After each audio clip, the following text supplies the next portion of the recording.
हमारे साथ भीम सिंह जी हैं जिन्होंने चारा प्रबंधन पर काफ़ी सालों तक काम किया है। तो सर कुछ जानकारी दीजिए कि हम देसी गौवंश की बात करते हैं, हम गौशाला तो खोल लेते हैं, हमारी इच्छा भी होती है कि हम गौशाला खोल लें, लेकिन उसको सक्सेस बनाने के लिए चारे का बहुत महत्वपूर्ण रोल है। तो कुछ जानकारी दीजिए कि कैसे इस चीज़ को हम सक्सेस करें या गौपालक सक्सेस करें। बिल्कुल सही है। पशुपालक कोई भी हो, भले चाहे भले पशु गाय पालें, भैंस पाले, बकरी या कुछ भी, उसके लिए सबसे पहला होता है फीड एंड फोडर।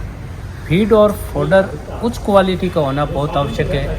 हम अनजाने में या किसी की जानकारी नहीं होने की वजह से हम उनके चारे में कमी कर देते हैं। जैसे एक उदाहरण के तौर पर जैसे गेहूं का भूसा है, जिसे हम तूड़ी कहते हैं लोकल भाषा में, खाली तूड़ी अपन देते जाओगे तो उसमें विटामिन वगैरह नहीं रहेगा, तो उससे गाय क्या कमज़ोर होगी, उसकी शारीरिक क्षमता है वो कम होती जाएगी, उससे पैदा होने वाले बच्चे भी कमज़ोर होंगे। ठीक है, वो पेट तो भराई कर देगा पशु का, लेकिन उसमें वो ताकत पैदा नहीं करेगा। इसलिए पशुओं के लिए सबसे पहला है कि पाउडर के लिए उसको हरा चारा बहुत अत्यधिक आवश्यकता है, जिसके अंदर आप उसको रिचका ले सकते हैं, आप उसके अंदर जई ले सकते हैं, जौ ले सकते हैं, बाजरा की कड़वी ले सकते हैं, वगैरह वगैरह। आप हरा चारा उसके साथ में कम से कम 50% उसको मिला के देना चाहिए तूड़ी के साथ में। अगर और हरा चारा प्योर अगर मिलता हो तो उसकी तो कोई बॉडी नहीं हो सकती। जैसे कहते हैं, जैसे हमारे जैसलमेर क्षेत्र में शेवण घास हुआ करता था, फ्रूट घास हुआ करता था, और भी अन्य प्रकार के गाय जो खुले मैदानों में चर के आती थी और शाम पड़े जब घर आती तो उसका दूध होता तो वो एकदम उसकी सुगंध तक आती थी। लेकिन आजकल वर्षा कम होने की वजह से वो चारा हो नहीं पाता। लिए हम क्या करते हैं, खेती के अंदर जैसे मूंगफली हुई या अपने मूंग हुआ, मोठ हुआ या बाजरा हुआ, तो उसकी कड़वी या हरा चारा कटवा के उसको गेहूं के भूसे के साथ में मिला के मिक्स करके देते हैं, तो उससे बहुत अच्छा पाउडर उनको पर्याप्त मिलता है। तो एक चीज़ मुझे और जाननी थी कि जैसे हर क्षेत्र की जलवायु अलग अलग होती है, जैसे राजस्थान का कुछ है, जैसलमेर, बाड़मेर, बीकानेर, वैसे ही गुजरात के क्षेत्रों का अलग कुछ होगा, ऐसे हम उत्तर प्रदेश की तरफ जाएंगे, राजस्थान की तरफ जाएंगे, तो वहाँ पर मतलब लोग कैसे ख्याल रखें कि अपना फीड मैनेजमेंट या फॉडर मैनेजमेंट उसको कैसे बेहतर करें? उसके बेहतर करने के लिए कि जो भी क्षेत्र हैं हिंदुस्तान का हो, जो भी क्षेत्र या जो भी एरिया है जिस क्लाइमेट के हिसाब से और जहाँ पे जो उसका उत्पादन हो रहा है, जैसे आप मैं बता रहा हूँ कि शेवण घास है जो बारिश के दिनों में होता है, रूट होता है, वो जैसलमेर साइड में बहुत होता है। और तो उसी क्षेत्र में अगर आप उसी चीज़ को आप अगर खिलाएंगे तो वो उसके लिए काफ़ी ग्रोथ करेगा, काफ़ी लाभदायक होगा। जैसे आप गुजरात की तरफ चले जाओ या हमारा पाली, मारवाड़, जोधपुर की तरफ जाओ, वहाँ रिजगा बहुत अत्यधिक मात्रा में होता है।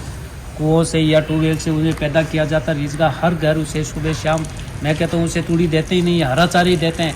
उनका दूध है, उनका घी है, बहुत ही उच्च क्वालिटी का होता है।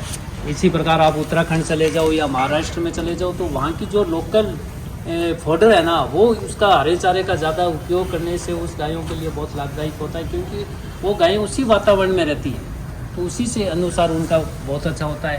और फीड के लिए मैं आपको बता दूं, ये तो वही फॉडर की बात। फीड के लिए जैसे हम आज के टाइम में तो ये पता नहीं प्लांट नए नए लगे वैज्ञानिक तरीके से, उनका वजन ज़्यादा नहीं हो, छोटी जगह हो गई है, तो उसमें क्या है कि वो फीड बनाने लगे, केटल फीड नाम से होने लगा, जिसके अंदर वो DOR भी हुआ, तूड़ी हुआ या अपने चापड़ हुआ या जो भी गवार हुआ या खड़ हुआ है, उसको मिक्स करके उसका एक बना के उसको दे देते। बाकी सबसे बढ़िया तरीका तो ये कि आप खड़ अलग से लीजिए। आजकल खल मूंगफली की खल होती है, सरसों की खल होती है, इसी प्रकार से आप से गवार ले सकते हैं। गवार, खड़ और चापड़ जो गेहूं का भूसा कहते हैं हम, उसको भी मिला के और इन 3-4 चीज़ों को मिला के उसमें मिनरल मिक्सचर वगैरह डालें तो और भी बढ़िया हो। और उनको मिला के आप उनको सुबह शाम चाटे के साथ गाय को खिलाएं तो वो भी लाभदायक है।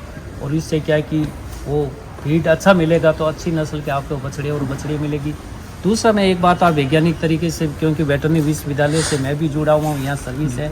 आपने तो 15 साल तक मैंने बिल्कुल फीड फॉडर का मैनेजमेंट किया है, इनको दिया है अच्छी क्वालिटी का। और आप सब देख रहे हो इनकी हेल्थ कैसी है। बिल्कुल नहीं तो लोग बात क्या सोचते हैं कि ये तो सरकारी फार्म है, कमज़ोर होगा, वैसा नहीं है। सरकारी राजस्थान पशु चिकित्सा और पशु विज्ञान विश्वविद्यालय, ये राजस्थान का एकमात्र विश्वविद्यालय जो 2010 में विकसित हुआ है, और उसमें 6 तरह की जो देसी गोवंश है उस पर रिसर्च किया जा रहा है।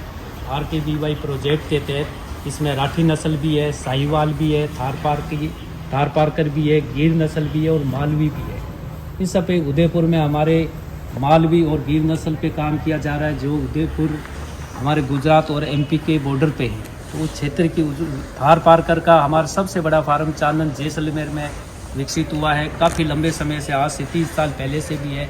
और राठी का हमारा बीकानेर में है और हमारे बीच वाल यहाँ पे है।